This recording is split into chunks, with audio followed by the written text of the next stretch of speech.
I was talking with a client recently who said something that really surprised me. After our first session, he realized he wasn't actually afraid of elevators or airplanes. When it came right down to it, he wasn't even afraid of being trapped.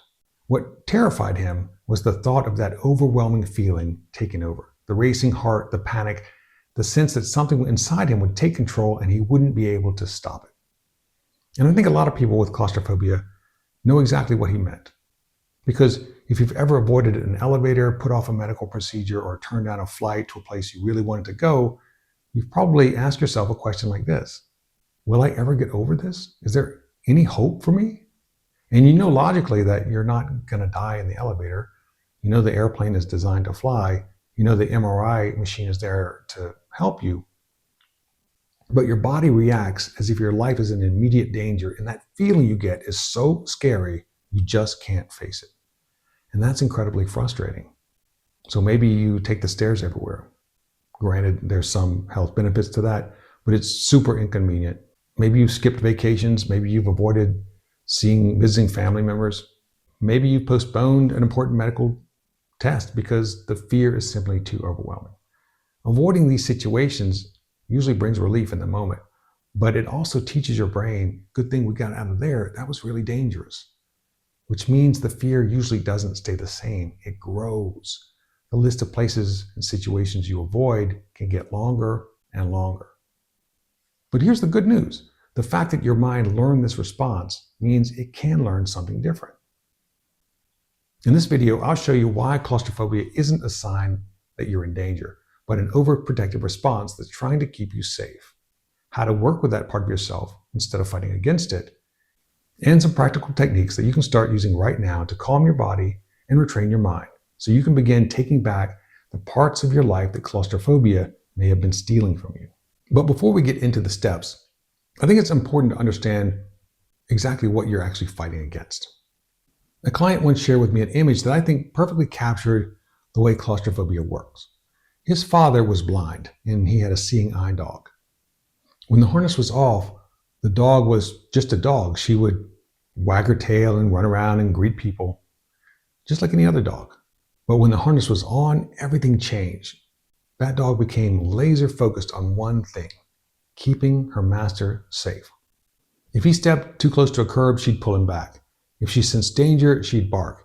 And if he tried to walk out into a busy intersection, she wasn't politely suggesting that he reconsider. She was doing everything she could to stop him. Now imagine that dog started sensing danger when there wasn't any. Imagine she began treating closed-in spaces the same way she treated an intersection. You wouldn't call that dog broken or want to get rid of it. You'd recognize that she's just trying to do her job. She just needs better information. To me, claustrophobia works a lot like that. There's a protective, unconscious part of you that's trying very hard to keep you safe. The problem isn't that it's there. The problem is that it's sounding the alarm at the wrong times. And when you understand that, the goal changes. You're no longer trying to fight that part of yourself, hating on it and abusing it. You're trying to work with it because it is a valuable, important part of you. And that's exactly where we start. One of the first things I ask someone struggling with claustrophobia is this: what exactly are you afraid of? Usually the answer is, I can't get on an elevator, or I start freaking out on the airplane, or even thinking about an MRI makes me panic. But when we slow down a little and look a little closer, that's often not the whole story. Just looking at an elevator that you know you're not going to take probably won't trigger much reaction. The fear tends to show up when our minds fast forward into what's going to happen next. What if the door is closed and it gets stuck and I can't get out? What if I panic? What if I lose control? What if everyone notices? And this is where that conversation I had with that client becomes so important.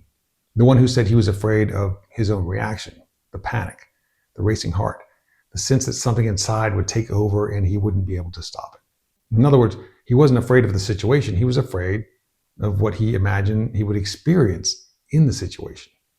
Now that may sound like a small distinction, but I think it's really an important one. Because if the elevator itself isn't the true enemy, then our approach changes. Instead of spending all our energy trying to eliminate elevators from our lives, we can start learning how to change our relationship with that fear response itself. And I want you to notice something else. The fact that you can describe what you're afraid of means that some part of you is already observing the experience. There's the part that's feeling afraid, and then there's the part of you that's noticing the fear. That observing part is incredibly important because it means you are not your claustrophobia. It's just something that's been happening to you. You're not doomed to react this way forever. You're a person who somehow became good at automatically predicting horrible experiences and trying to avoid them because a part of your mind learned that this was an important way to stay safe. That part of your mind can learn to assess the danger differently or realize that many of those situations are not actually dangerous. And here's a simple exercise I'd like you to try.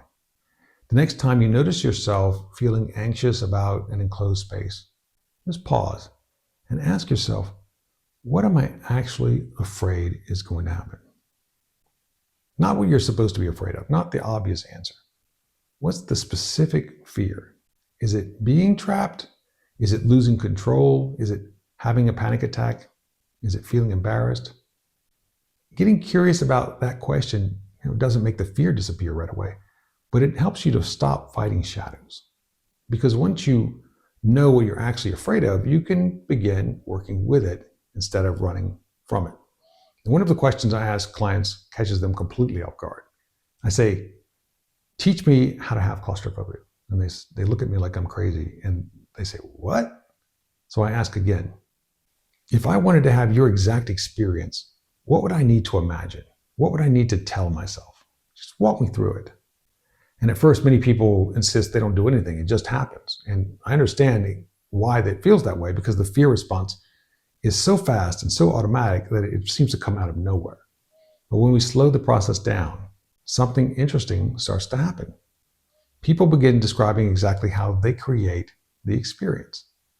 One person told me he imagines the walls of the elevator closing in like the trash compactor in the original Star Wars movie. Another person says that when she gets on an airplane, she immediately pictures it as a sealed metal tube with no escape. And someone else imagines themselves having a panic attack in front of everyone.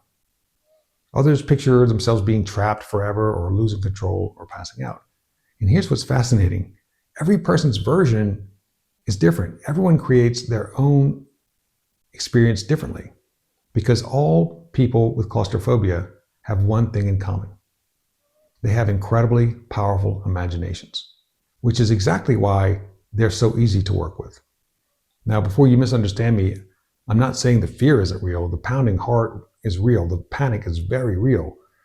But the protective part of your mind isn't responding to the elevator itself. It's responding to the meaning that your imagination has attached to that situation. Remember our seeing eye dog? The dog isn't actually reacting to what's happening. It's reacting to what it believes is happening. It's responding to information that says, danger, you need to protect us. If your imagination sends the message that danger is present, it can also begin sending a different message. This is where awareness becomes incredibly powerful because once you notice the movie your mind automatically plays, you don't have to keep watching it without question. You can pause. You can become curious. You can ask, what exactly am I imagining right now? What prediction am I making? What story am I telling myself? Because here's the thing. If I ask you to imagine biting into a fresh lemon right now, okay, really imagine it. You're biting into a fresh lemon. You feel the juice running down your face. You might notice your mouth starting to water or your lips puckering up. Your body responds to imagination all the time. The same system that can generate fear can also be used to generate calm and safety. And that's good because it means your imagination isn't the enemy. It's a tool. It just needs a little retraining. Now, of course, there's a reason scary thoughts are so convincing because your body jumps in to back those thoughts up. When you feel that panic in your body, those frightening thoughts feel very true, which means the next place we need to look is at the signals we're sending from the body back to that protective part of the mind. Here's how the cycle goes. You think of a certain situation and that protective part of you jumps up to protect you, flooding your body with adrenaline. Your imagination starts taking off you imagine something scary like being trapped. And those two things feed off each other. The feeling jumps up, you imagine the scary thing, that triggers more response in the body, the pounding heart, the rapid breathing, the tightness in the chest, and this cues you to imagine even worse outcomes. What if this overwhelms me? It's a feedback loop. The mind says danger, the body responds, the mind notices the body's response, it's even more danger, and around it goes. So let's go back to the seeing eye dog. Imagine the dog hears a noise outside. She becomes alert. Then she notices your breathing has sped up, your muscles are tense, and your heart is pounding. To her, that's confirmation. See, I was right. We really are in danger. But here's the good news about that. Communication works both ways. Just as your body can convince your mind that you're in danger, your body can also send the message that you're safe. One of the simplest ways to do that is through breathing. And I know that breathing exercises can sound insultingly simple. If you've ever had a panic attack and someone says, just breathe, you probably want to throw something at them. Because when you're terrified, it doesn't feel simple. But the reason breathing works isn't because it's magic, it's because breathing is one of the few automatic systems in your body that you can consciously influence. Blinking is another one. Most of the time, breathing happens without your thinking about it. But you can also take conscious control of it. And when you do, you're speaking directly to that protective system. So here's a simple exercise I'd like you to practice. You can do it with me right now. We're going to breathe into your nose slowly and easily for 6 seconds, and then slowly and easily breathe out through the nose for 6 seconds. Okay, you ready? Breathe in, 2, 3, 4, 5, 6. Breathe out, 2, 3, 4, 5, 6. Breathe in, 2, 3, 4, 5, 6. Breathe out, 2, 3, 4, 5, 6. That's it. You don't need any special equipment. You can look at your watch or your phone. Just slow, easy breathing. Do that for a few rounds. And as you do, notice where your attention goes. Instead of scanning for danger, your mind begins focusing on the counting. You only breathe like this when you are really calm. So when you intentionally breathe like this, it sends the message that you must be really calm. Practice this so you'll be ready when those scary feelings come up and you can remember to use this powerful tool. Because the more familiar it becomes, the easier it is to access it when you actually need it. Will breathing instantly erase claustrophobia forever? Probably not. But that's not its job. Its job is to interrupt the cycle, to remind that protective part of you, we're okay. This isn't an emergency. You don't have to sound the alarm right now. And when your body starts becoming evidence of safety instead of evidence of danger, something interesting happens. Those frightening predictions begin losing some of their power. So here's the interesting thing. If your imagination has been helping teach this protective part that elevators, airplanes, and MRI scans are dangerous, could your imagination also teach it that they're safe? I think the answer is yes. And this is one of the reasons I love hypnosis so much. Remember the lemon exercise. You didn't have to bite into a real lemon for your mouth to respond. Your imagination was enough. The protective part of your mind works in much the same way. It doesn't distinguish between vividly imagined danger and actual danger. That's why simply thinking about getting on an airplane can make your heart race. Your body responds to the rehearsal, which is good because that means it can also respond to rehearsing safety.